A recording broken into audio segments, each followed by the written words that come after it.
to all of you who are joining us today. We know during COVID-19 that the crisis is taking a toll not only on health, but is causing serious hardship. The surveys, such as the one that Propel, our guest today, have been conducting, are corroborating what many on this call know from their own experience in their work with community members. Since March 2020, Propel has surveyed a sample of its SNAP customers on a monthly basis, and that's helped gain insights into the experiences of SNAP customers during COVID-19. Propel's app, which is now called Providers, you probably knew it before as Fresh EBT, but it's now called Providers, that has 5 million SNAP customers, and it's a sample of those customers that Propel reaches out to ask them to share their experiences. We're pleased to have Julieta Cuellar, who is Propel's Policy Research and Communications Manager, here today. She's going to share the top line findings from the most recent Propel survey. That's the one for October of 2021. And as Nomi mentioned, please do use the Q&A box to submit questions, comments, suggestions. We'll try to get to as many of them as we can. Go ahead, Julia, if you'd start, that would be great. Yeah, thank you so much, Ellen. Thank you as always to FRAC for the invitation, opportunity to come present this information directly with advocates and people who are serving this population that we reach. Next slide, please. So just to quickly recap, at Propel, we are focused on building modern, respectful, and effective technology that helps Americans with low income improve their financial health. And we do this primarily, next slide please, through our app, as Ellen mentioned, which is called Providers, which helps users get through the month every month. It's the only app where users can manage their benefits and debit or banking side by side. So that means that people can see at any time their EBT card balance, and they could also check their debit or banking balance for those cash benefits that they may be receiving, or payroll, or anything else. Next slide. So to quickly go over the landscape of our users, because they do differ a bit from the general EBT cardholder population. We have over 5 million monthly active users across the country. We have users in all 50 states and in 3 U.S. territories, Puerto Rico, Guam, and the U.S. Virgin Islands. We estimate that about 2 million people use our app in a given day. The majority of our users do have children under 18, over half, and the vast majority of our users are women. We estimate that 1 in 4 households on SNAP are using the Providers app. Next slide. So to move on to the survey that we've been running for well over a year now among our user base. It's multiple choice and open response mix. People take about 10 minutes to complete it. In October, we had a little over 5,600 responses from that overall over 5 million user base. And these surveys run for the first 2 weeks of every month. So this one ran for the first 2 weeks of October. And as I have mentioned before, all the respondents are EBT card holders. Next slide, please.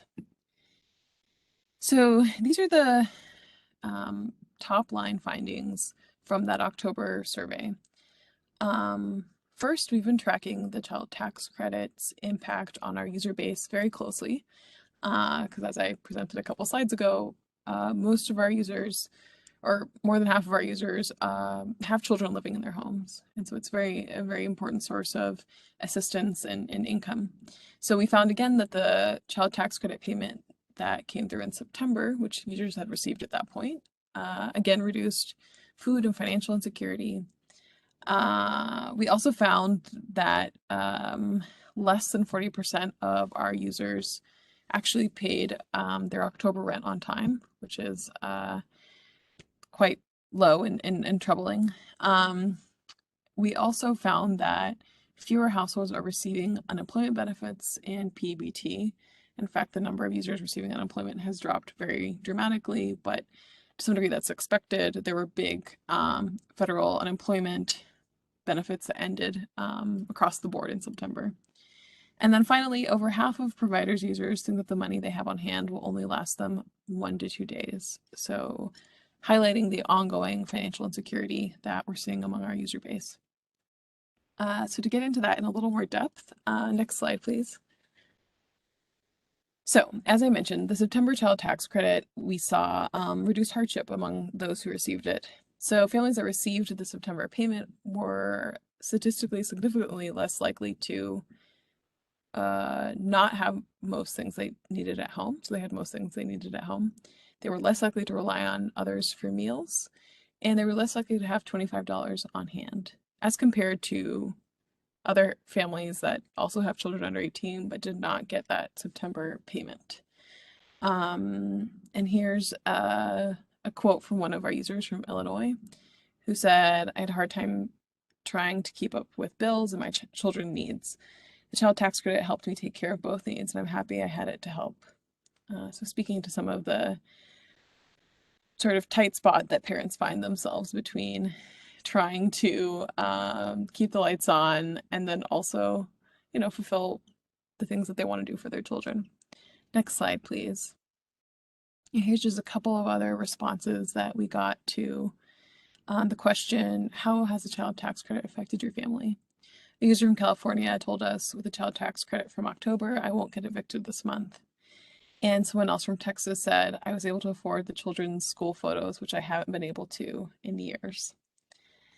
So speaking to sort of those things that would be really hard to capture in a multiple choice response, right? Next slide, please. Moving on to housing.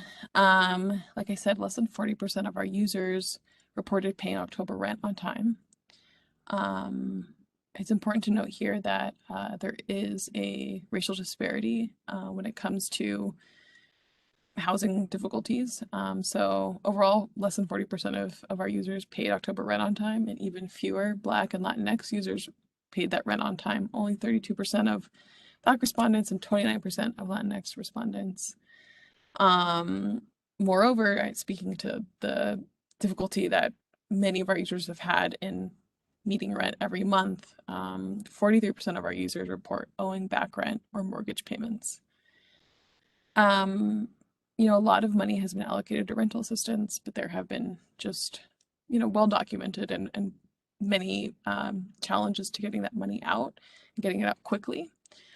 We do see, though, that rental assistance, although it's only reaching 15% of our users, 15% said they've gotten some assistance with rent since March 2020. Awareness of the program is increasing. So we see the number of people saying, I don't know how to get rental assistance going down month after month, which is a positive sign. However, again, a racial disparity here. Latinx users were the least likely to have received rental assistance since March 2020, only 9%, which is, quite low. Next slide, please. Here's a open-ended response from a user of ours in Florida that I think speaks to some of the challenges that our users face. This person says, my job hours have been cut and I pay a light bill and my rent. I only get $20 a month in food stamps now. I have to buy my own personal hygiene. Due to being pre-diabetic, I have to change my diet and I really can't afford to do that. My sister has brought me food twice. I was not late on my rent this month, but I might not be able to pay on time next month. If I'm late, it might only be a few days, only because I have to make sure I make enough at my job to add to my SSI. My SSI gets cut due to working. So many interlocking factors that can affect people's ability to pay their rent on time. Next slide, please. So moving on to the finding related to the benefits that our user base is receiving. Fewer households are getting unemployment benefits, or far fewer reported getting them in October. There's a lot happening in this graph, but essentially you can see that in the light purple line, that's people who say that I currently get unemployment benefits, has been, dropping for quite a few months, and it's quite low now. Only 2% of users report getting unemployment benefits. Meanwhile, the dark purple line represents users who say they've lost or quit a job in the last 30 days. And then that green line below it is users who have started a new job in the past 30 days. So yes, while people receiving a new job is going, or starting a new job is going up, those losing or quitting jobs is rising faster and is at a higher level. Meanwhile, very few people are getting unemployment benefits. And this drop is likely due to the federal unemployment benefit programs that were instituted under the American Rescue Plan coming to an end in early September across the country. Things like the pandemic unemployment assistance, for example. Next slide, please. Here's a user quote that kind of speaks to the kind of assistance that unemployment brought to families. This person says, I received unemployment and used that money to pay rent in advance and taxes owed and help friends and family with food, bills, and small random needs. But now I'm running out as the California governor stopped those payments and can't afford to help others or care for my medical needs right now. And this is something characteristic of, I think, any money that comes into our user base, whether it's been the stimulus payments or unemployment payments. When you assist one person, there are really strong social ties that often mean that you're assisting people in their communities and their families sort of across the board. Next slide, please. So similarly, far fewer households are receiving PBT currently. Only 35% of our users report receiving PBT in October. That's down 5 percentage points from just September. And I'm sure some people on the call know this better, but I think about like half of states have stopped issuing PBT or don't have any more PBT payments to send out. And you know, that benefit had a powerful impact on users. Families that received PBT in October, for example, were less likely to have skipped meals or worry that their food would run out before they had the means to buy more. And they were also more likely to have everything they needed in their homes. Next slide, please. So finally, speaking to the financial insecurity that many of our users face, over half of providers' users said that they think the money that they have on hand will only last them 1 to 2 days. That's a 4 percentage point increase since just August in those who think that their money is going to last only 1 to 2 days. 55% of our users have less than $25 on hand at the moment of being surveyed, just at the beginning of the month. And 60% of our users have reported borrowing or using credit in the past 30 days to cover their expenses. This person from Rhode Island shared with us, I've been borrowing money that I know I might not be able to pay back so soon. I've also been having to sleep over several people's houses because I'm currently homeless, but I try to pay whoever back with whatever I can. Okay, next slide. I'm going to briefly go into a little more depth with regards to the child tax credit, because it's something that we're following very closely, and I think is probably of interest to most people on this call. Next slide, please. So we're trying to track receipt of the payments of this new benefit pretty closely because it's new, it's being rolled out through the tax system. There are a lot of complicating factors. We do this through the surveys that we run. We've also been doing sort of like a pop-up survey in the app that lets us get a pretty quick read on receipt. So for the October child tax credit, we found that went out in mid-October, that overall 79% of users with children said they received it. The majority of them, 71%, received it via direct deposit, and 8% via mail check. 14% have not received an October payment, and sorry, that should say October, and 7% are not sure if they've gotten it.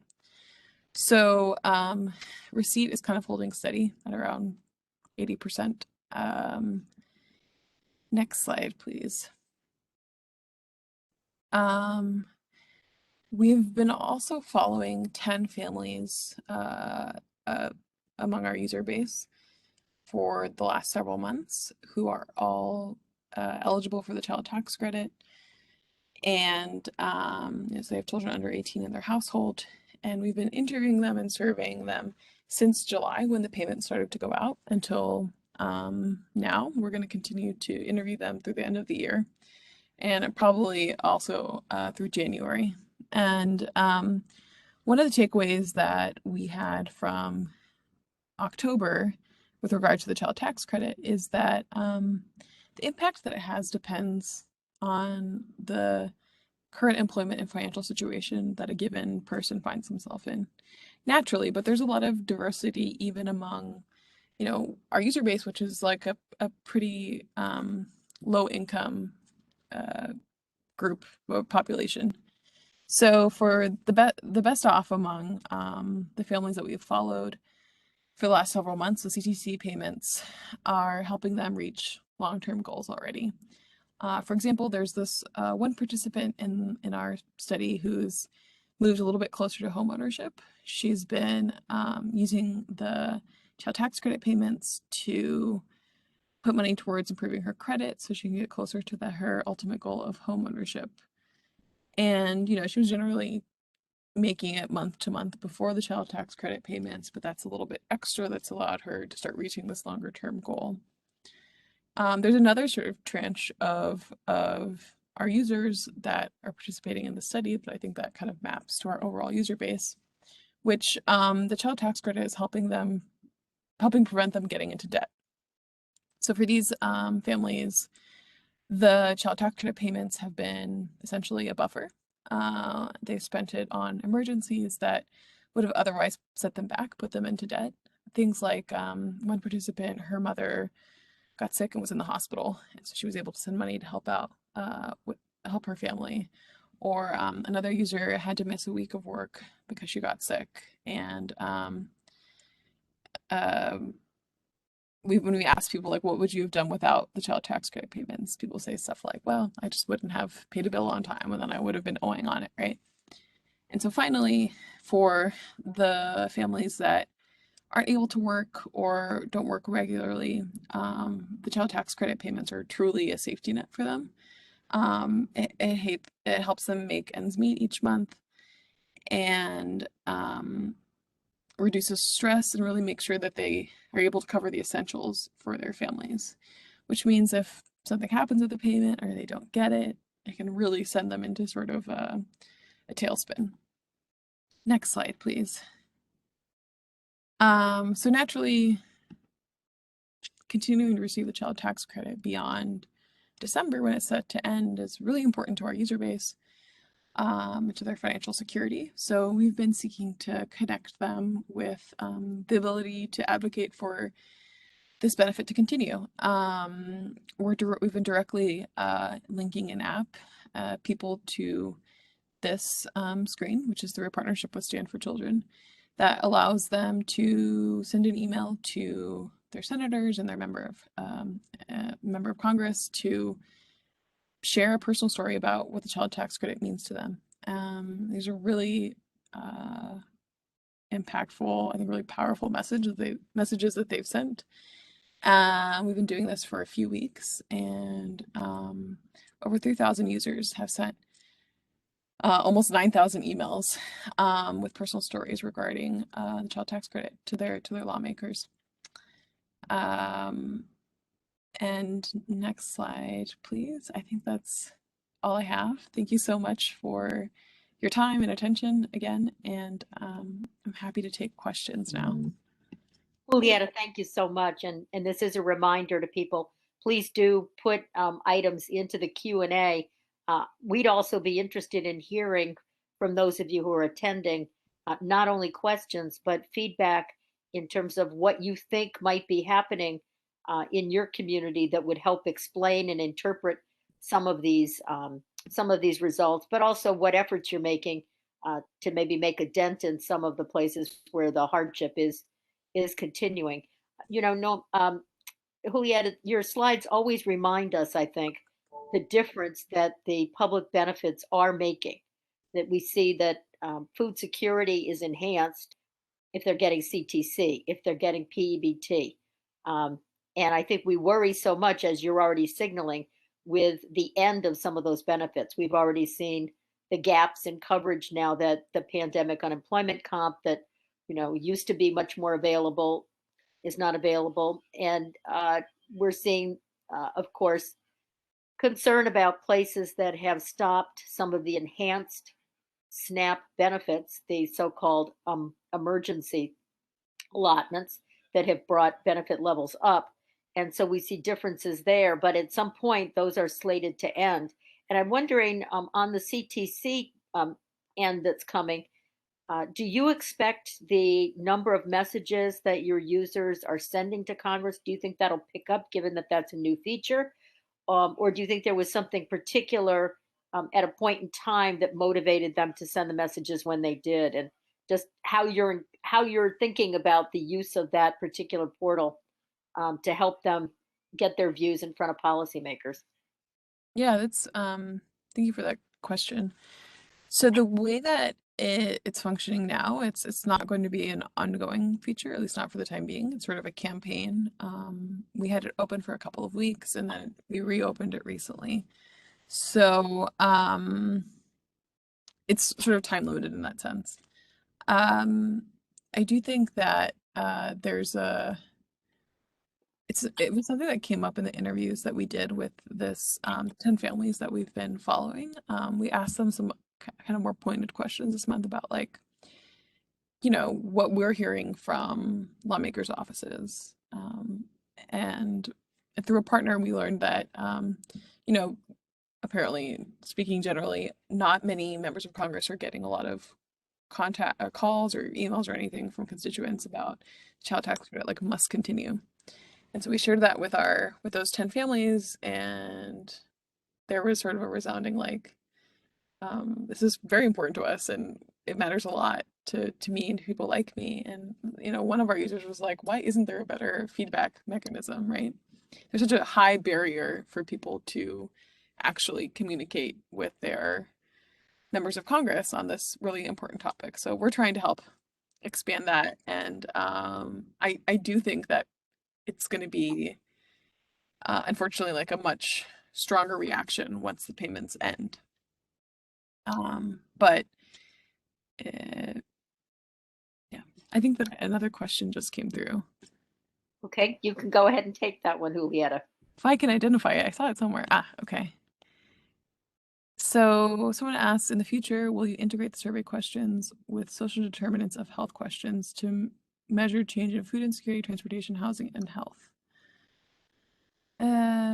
So we do include questions like this in the survey. It's about, I want to say over 60 questions, so it's quite comprehensive. I only present, a snippet of that in a webinar like this. But we do measure every month changes in food insecurity, housing security, and to some degree, health and transportation. We've been measuring, in particular, mental health, using like a short instrument for that the mental health field uses for determining anxiety and depression. And transportation has been a question that we've gone into more depth at various times. But yeah, in many ways, this webinar scratches the surface.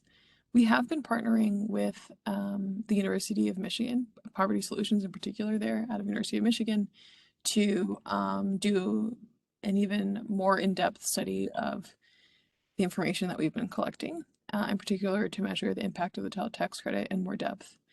And they've released a brief, I want to say last month. I think they might release another one soon, but these are sort of leading up to a more comprehensive academic study, which we're looking forward to sharing the results from. But if this person, Jennifer, if you have like particular suggestions, happy to hear them. My email's here on the last slide. And I also saw that people were wondering about seeing the deck. We do share the findings, these sort of like top line 4 findings, in a slightly more abbreviated version on our website every month. The October results, which I just presented on, are going to be available soon, like maybe by tomorrow. So they should be there soon if you want to revisit some of that and see previous months as well.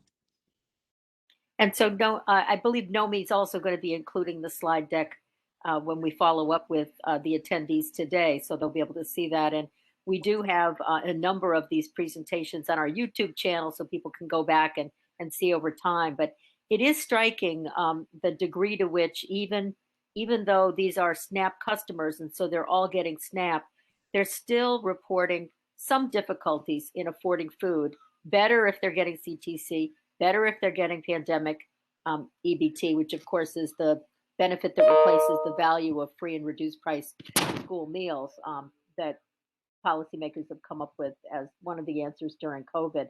Uh, but again, they're still struggling. And I know there's research out about the degree to which SNAP benefits, even though improved in terms of the amount people are getting, and the basic benefit has been improved, there's still a shortfall for what people really need. And so I think your survey corroborates some of probably why we still see pronounced need at the emergency feeding sites. You know, we're not hearing from our partners at the emergency feeding sites that they've been able to close down and that their services are not needed, which is striking. Any other thoughts, Julieta, before I turn to Nomi to wrap up here? Any insights that you want to be sure you shared that we didn't already get to? We so appreciate you taking the time to do this with us today. Sure. I just wanted to, I'm trying to get to it. You make, just to further give evidence towards that great point you made, that people still have a shortfall even if they do receive SNAP benefits. So we ask people every month, how much do you spend in addition to SNAP or WIC or PBT if you receive it? And only 14% of people said that they spent $0 more on food. So the vast majority of people spend more money just out of their pocket that could go towards other needs on a monthly basis. I mean, let's see, 12% of people say they spent $300 or more. Collectively, probably about half spend more than $50, and a good third spend more than 100 every month. So that's to supplement the food budget that they get from the public. Right, exactly. But again, thank you so much for these great questions and for everyone who joined today.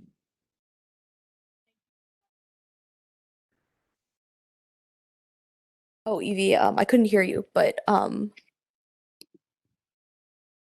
thank you everybody for joining us. Thank you to Julieta for sharing these findings with us. We will do another installment of this in December, so be on the lookout for the next email. And I just want to say thank you all for joining us this afternoon. Have a good rest of your day, everyone.